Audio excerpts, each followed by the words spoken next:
Hey y'all, hey, and welcome to Tootie Talk Sense.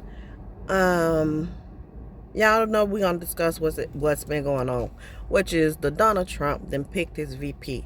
So I ain't never heard of this person before, J.D. Vance, and I'm like, who is that? And where did he get his rise? Now, when I done went into the history on how he didn't got his rise, y'all, it just clicked like.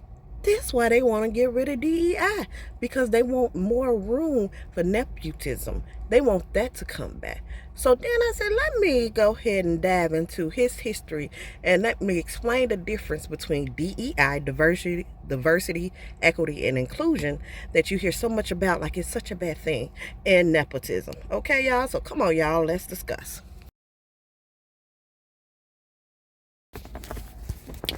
So, and I'm going to have the phone down, y'all. So, I'm going to have the phone down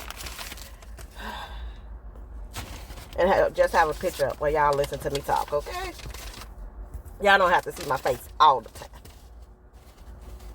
Now, diversity, equity, and inclusion, which is the program that you see that a lot of Republicans are trying to get rid of. Now, that's DEI is an organizational framework which seeks to promote the fair treatment and full participation of all people, particularly groups who have been historically underrepresented or subject to discrimination on the basis of identity or disability. These three notions, diversity, equity, and inclusion, together represent three closely linked values which organizations seek to institutionalize through DEI. Much break this down. You guys know that there have been a history of racism in the world, but particularly in the U.S. I'm from the U.S. We're going to talk about the U.S. So, there was segregation. There was times that black people could not get in certain jobs. They don't care how well qualified you is. Even if you look at the statistics today.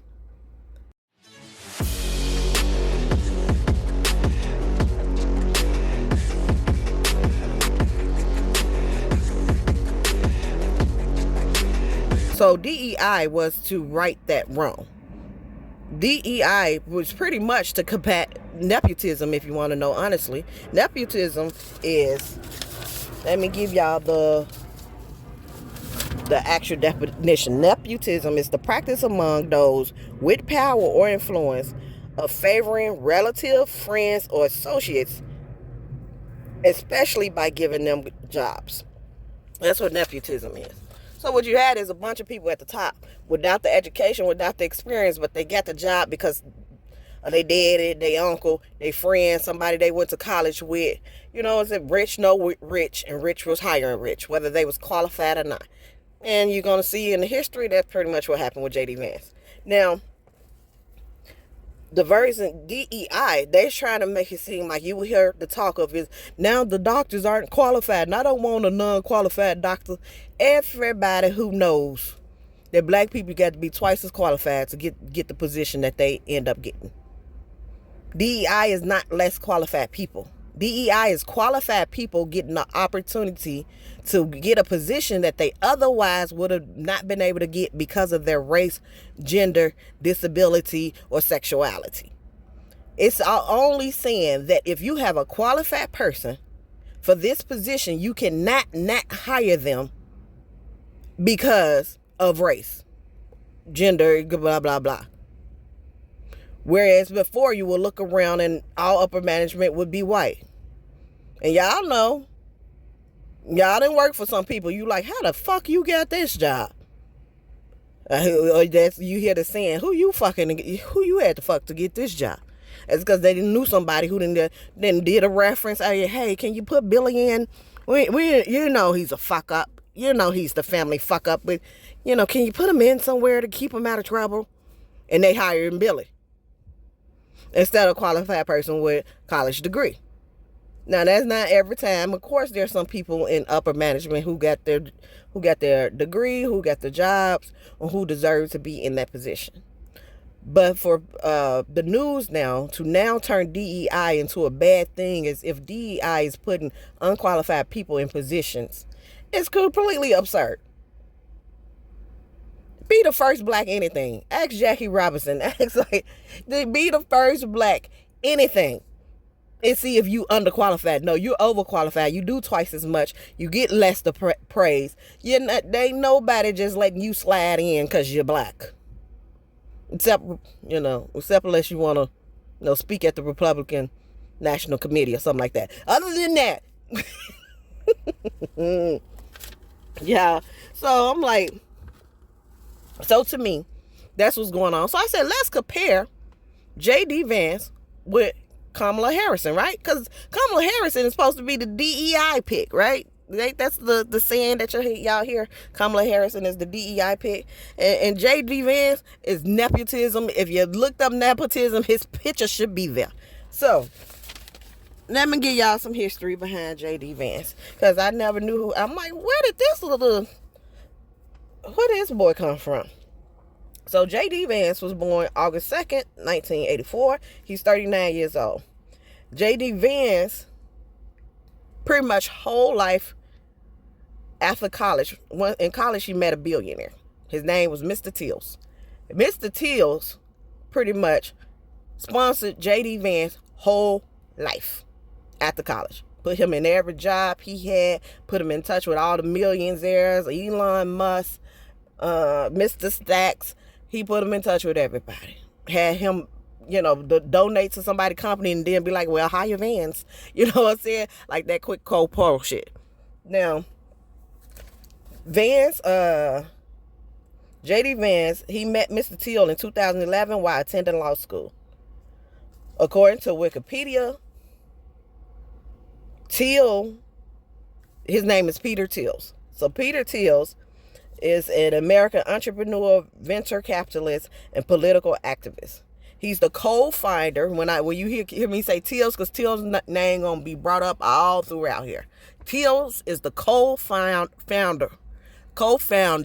of PayPal. So you know what? You know that's money. He's the co-founder of PayPal, Palantir Technologies, and the Founders Fund. He was also the first outside investors in Facebook. As of June 2023, Till was worth an estimated $9.7 billion and was ranked 213 on the Bloomberg Billionaire Index. So Till went to the college that Vance was going to deliver a speech, which was Yale. He went to Yale. He delivered a speech at Yale where he argued that student time might be better spent in Silicon Valley. And that's how he met Vance. I guess Vance was like, shit, you right. Saw that opportunity and got in where he fit in. So then Vance graduated from Yale in 2013 at the age of 26. He then moved. See, I don't see anything about him taking the bar, passing it, nothing. I see that he graduated Yale. He did graduate Yale Law School, but I don't see where he ever became a lawyer. Now, I could just be missing the information, but I'm just telling y'all what I gathered. So when he graduated, he moved to San Francisco Bay and worked as an executive at Circuit Therapy, a biotech. Now watch this nepotism. He graduated and worked as an executive straight out of college. He was an executive. The person who hired Vance was Frederick Moll, M-O-L-L. The executive of the biotech company at the time said that he hired him because as a favor to Peter Thiel. That's what the executive said. Now check this. Peter Thiel had venture capital firm.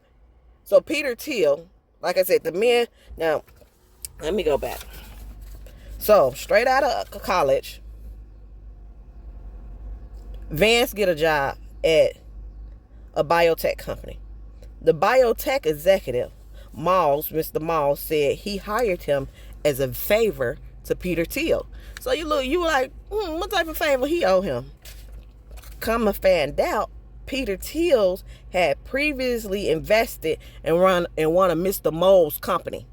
That's why he owed him a favor. So as a favor, he Teals invest in Mr. Mo's company, another company, get that company up and off the ground, and tell him, you got the, I need you to hire Vance at this company as an executive, straight out of college. No experience. So what did we say nepotism was? It was the practice among those in power favoring relatives, friends, or associates, especially giving them jobs. If you haven't connected 1 + 1 = 2, the quick quote pro is Vince was hired as an executive at a bio company straight out of college with no experience because his friend/mentor had invested money in the executive of the company. So Vance kept in touch with Teals, and in 2016, Mr. Teals, who's the billionaire, he wrote a promotional spot for Vance's book. And Mr. Teals encouraged Mitral Capital, which is a company that Teals co-founded. He told them to hire Vance. So in 2016, Vance was hired as a principal at Mitral. In 2016, Vance was hired as a principal for this capital company and was remembered. The investors remember him. He was hired as a principal. The investors remember him for introducing them to Big Red Soda. So then y'all were like, okay, a principal. What is a principal? To be hired as a principal for a venture capital firm. Well, according to pilot.com, principals at venture capital firms are senior employees. Remember, Vince had one job that Mr. Till got for him 3 years ago, straight out of college. But principals are typically the senior employees. Again, nepotism. Who are more seniors than associates? Now, principals are venture capital firms are senior employees who are more senior than associates and analysts. They're more junior than partners, but may be on the partner track. Similar to associates, principals may help source and execute deals for the firm. But while an associate spends time preparing presentations and performing due diligence on a deal, the principal might review the work before negotiating terms. Principals also help portfolio companies, and they may be more involved with the company's day-to-day operations and needs than the firm's partner. At this point, Vance began getting popular for his book and calling himself the Never Trump guy. He was a Republican that went against Trump and said he was a never Trumper. Now, his job at this Capitol only lasted for a couple of months. It says for several months, because he was butting head with the firm managing partner, Aja Royal. So it's Ajayroyan. And that's according to the New York Times. And I would assume that if he butted head with the partner, it's probably because the partner mad as fuck that you done brought this no experience or relatively low experience person and gave him this high ass job because you like him. Now, in 2017, he became a partner at Revolution, a venture firm that was founded by Steve Case, who was a co-founder of America Online. Mr. Case said in an interview that Vance wasn't really working that much at Revolution. Now, did you hear that? He became a partner at Revolution, which is a venture firm. That firm was founded by Steve Case. Steve Case was the co-founder of America Online. Boom, boom, boom. What was that name? You remember America Online? Well, y'all may be too young for that. That's showing my age. One of the first hands getting on the internet. That man, the one who created that, so you know that's money on top of money. What he say? More money, more money, more money. So he's just getting intimate. Mr. Tills and introducing him to all these billionaires, venture capital founders, for him and having them, his friends, hire Vance in positions that he's not even qualified for. And Mr. Case said that Vance really didn't even work much. That's what he said. Now, Now 2020, Vance founded his own venture firm, Narya Capital.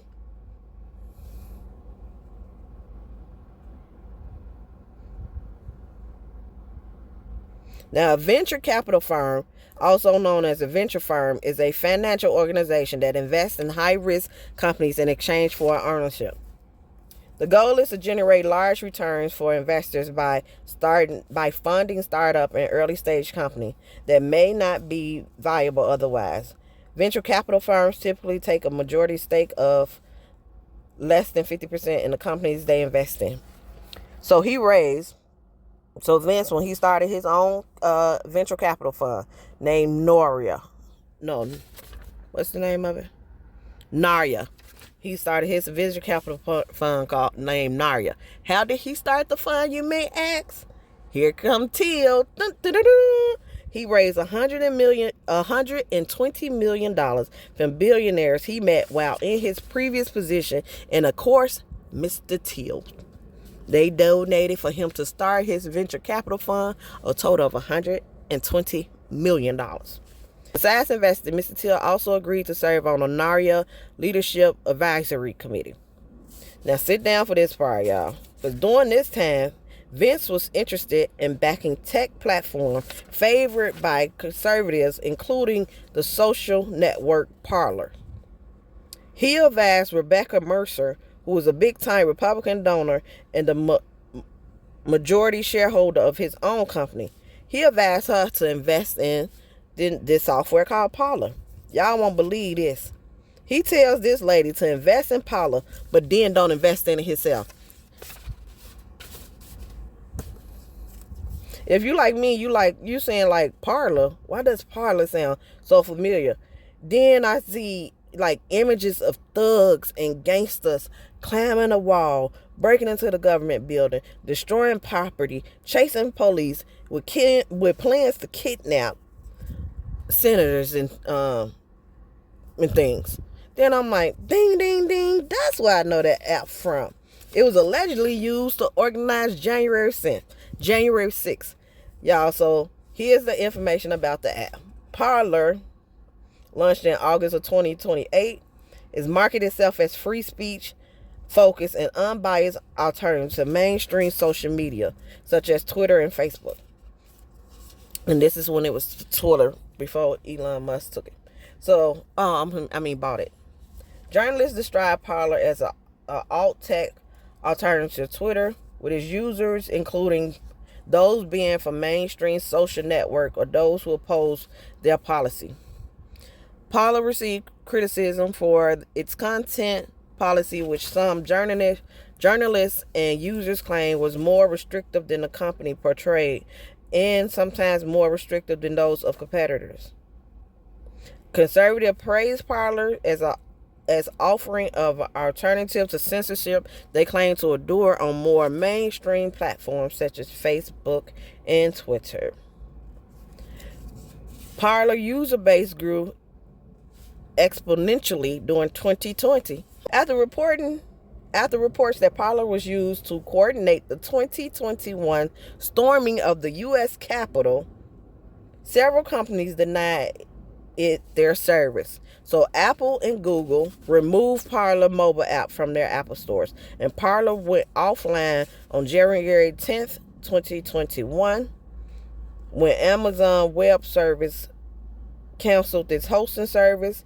Before it went offline in January 2021, according to Parler, the service had about 15 million users. Parler called the removal a coordinated attack by the tech giants to kill competition in the market. Parler resumed services on February 15, 2021, after moving the domain registration to EAP. A version of the app with added content filter was released on the Apple App Store on May 17, 2021. Parler returned to Google Play on September 2nd, 2022. Parler was among the social media service used to plan the storming of the U.S. Capitol on January 6th. On January 6th, Parler notified the FBI about material that Parler's lawyer found significantly alarming to warrant law enforcement agents, including posts by users who declared that January 6th would be the final stand where we are drawing the red line at Capitol Hill. On January 5th, the Secret Service warned the Capitol Police about an individual who intended to attend the rally and incite violence, and whose Parler posts included threats of violence against police. Mentions of civil war on Parler increased fourfold in the hours just prior to the storming. According to BuzzFeed News, after the riot at the Capitol, Parler had been overrun with death threats, encouragement of violence, and calls for Trump supporters to join another armed march on Washington, D.C. on the day before the inauguration of Joe Biden. So besides them storming the Capitol over on this app, they was also planning to, when Joe Biden got inaugurated, to go to Washington and march on Washington.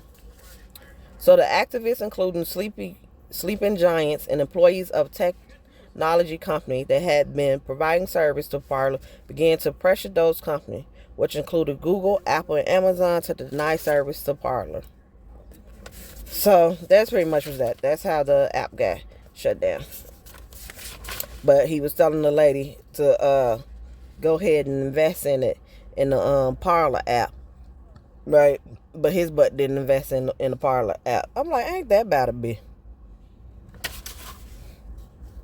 So let's continue. He told the lady to invest in the Parler app, but took his money, and him and Mr. Teals instead invested in Rumble, which is like YouTube for conservatives. Narya then invested in a app Harvest, which is an indoor farming app, in 2021, and that went bankrupt in 2023. He co-founded a network of major conservative donors and tech leaders called Rock Bridge Network. In July of 2021, Vance announced he was running for Ohio State Senate. Now, mind you, at this time, July 2021, he was the Never Trumper guy. And you know, Ohio is strongly Republican. So he's a Never Trumper guy going against the messiah for the Republicans. And so he like, I'm probably gonna need Trump. So at this time, Mr. Teal stepped in once again to rescue, because remember in 2026, Vance said he was a Never Trumper, but now he needed Trump to endorse to win that Republican seat. Teal gave $15 million, and David Stack, who's this white, pretty much another millionaire,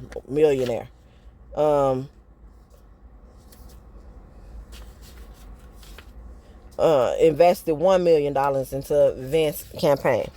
Teal then brokered talks between Trump and Vance, and Trump endorsed Vance for Senate.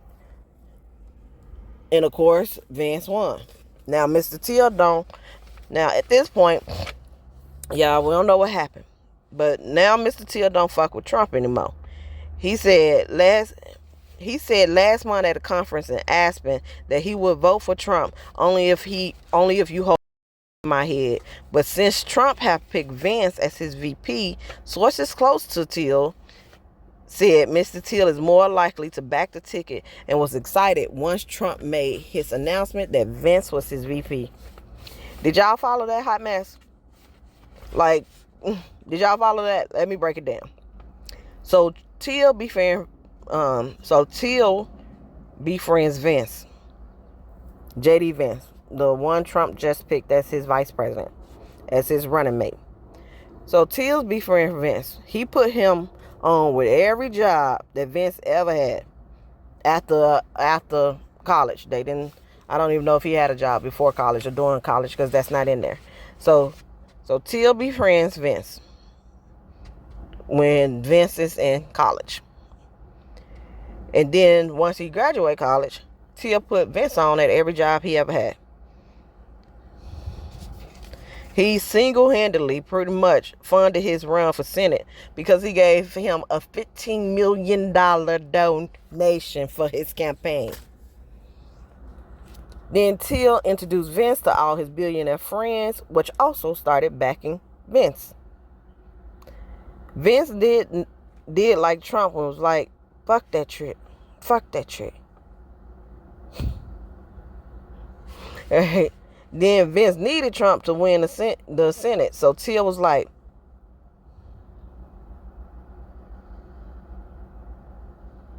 okay, so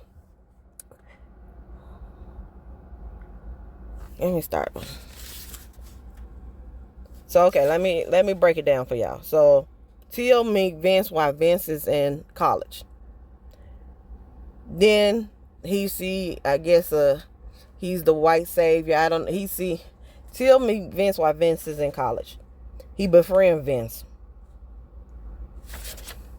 He introduced Vance to all his billionaire friends, and his billionaire friends then hired him and got him all the jobs that he ever had. And them billionaire friends also funded his campaign, but mostly Till, because he donated $15 million for this man. So then, but Vince didn't even like Trump, right? So then Vince needed Trump to win the Senate seat. So Till again was like, should I save her? And Vince was like, I want to be saved. So then Till called Trump and had them meet at his Mar-a-Lago home. And Trump then backs Vance, and Vance wins the Senate race. Now, ain't nobody saying why Trump and Till fell out.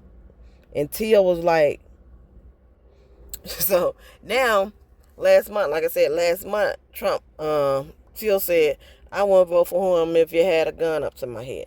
But, so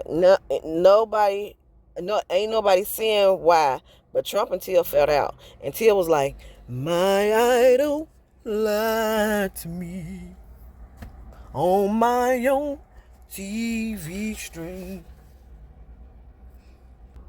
So Trump and Till falls out.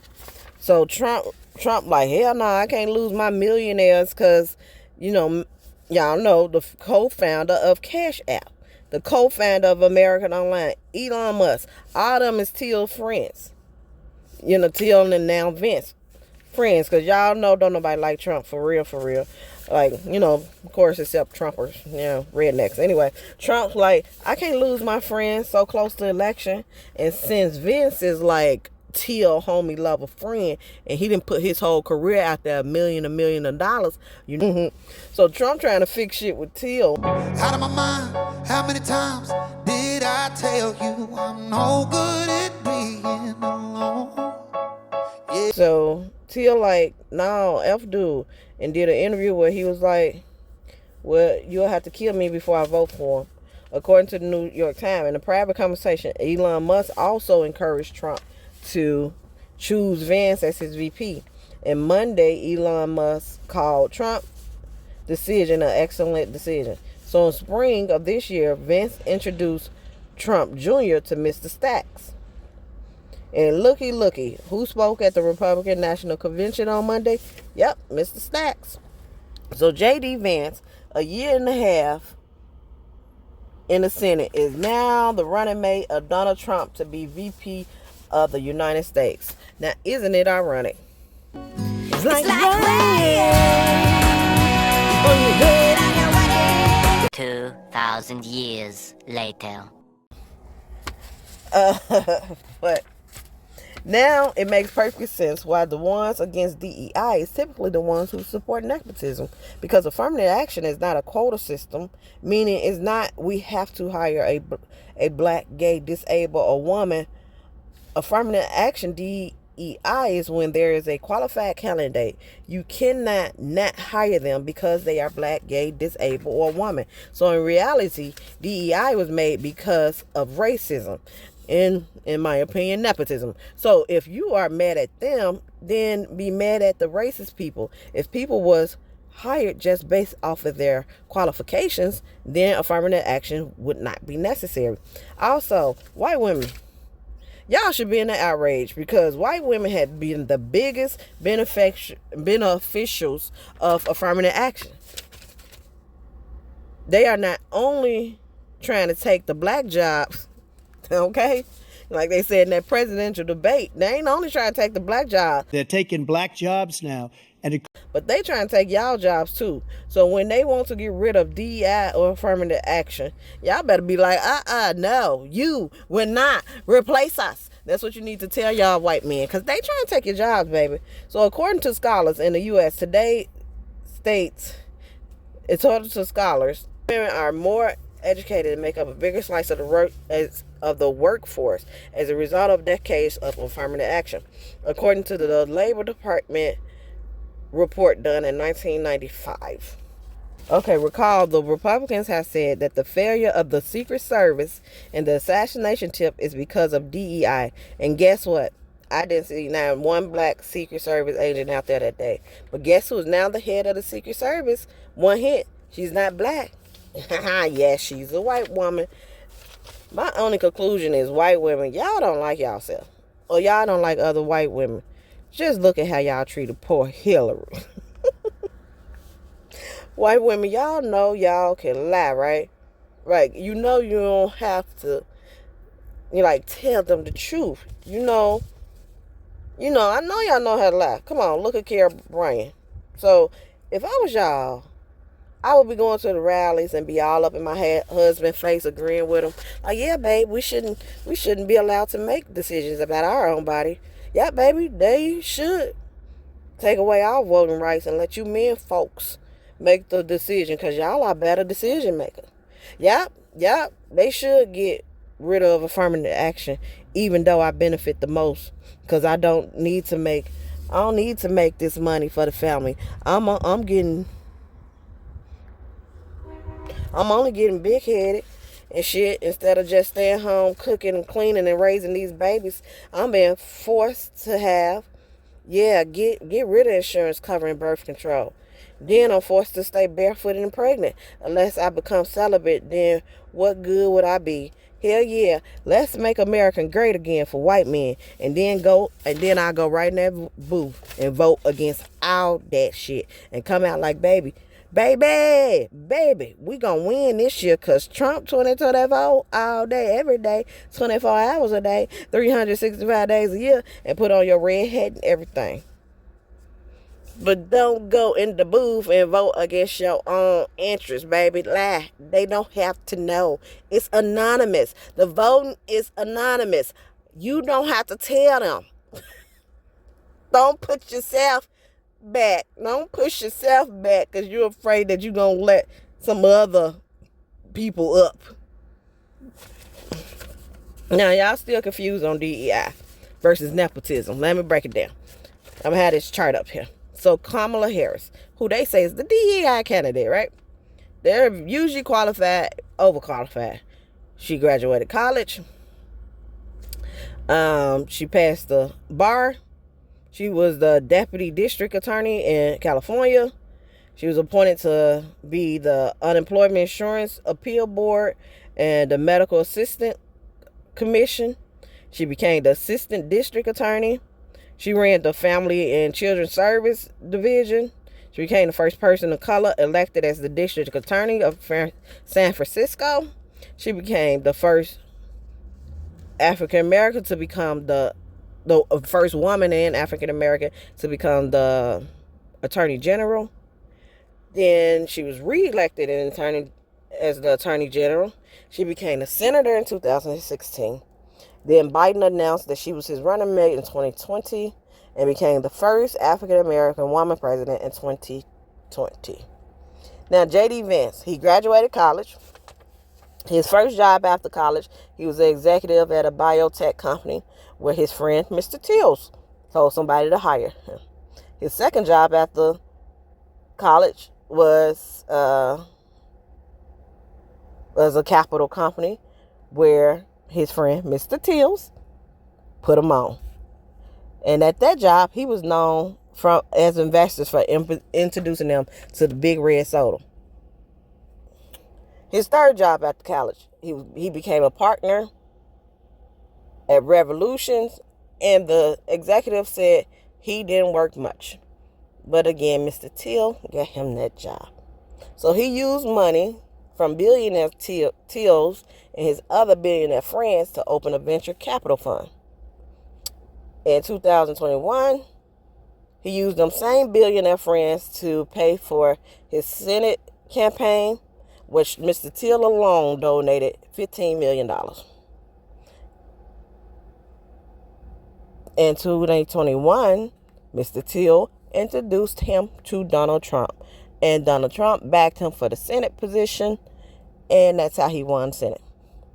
In 2024, Donald Trump, trying to get back in grace with Mr. Till, then announced that Vance is his running mate. Now, I don't know if that's why he did it, but he announced in 2021 that Vance is his running mate.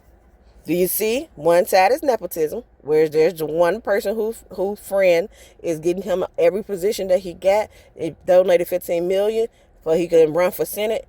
Had the president to back him, had Donald Trump to back him, and then he won the Senate. The other person went to school, overqualified, district attorney, that held multiple positions in the government, first person of color district attorney, became the attorney general, was a senator. She did all that. Then she became the vice president. That is literally DEI versus nepotism. So in conclusion, you just want to get rid of DEI so you can start back doing nepotism. So you can start back hiring your friends for a position that they shouldn't have had in the first place because they wasn't qualified. And you don't have to have your upper management diversified. You don't have to have blacks there who deserve that position. You don't have to have women there who deserve that position, who's more qualified than your friend. You're just going to have dumbass Billy Bob who done got C's. A 1.9 grade point average. But because he's your friend, I'm going to tell my other billionaire friend to hire this person. That's why you want to get rid of DEI. Because you want to go back to running things the way you was. And you want to make America great again for white men. Y'all leave y'all opinion on what y'all think about this over in the comments. Okay? I have to get out of here. I'll talk to y'all next time. Bye.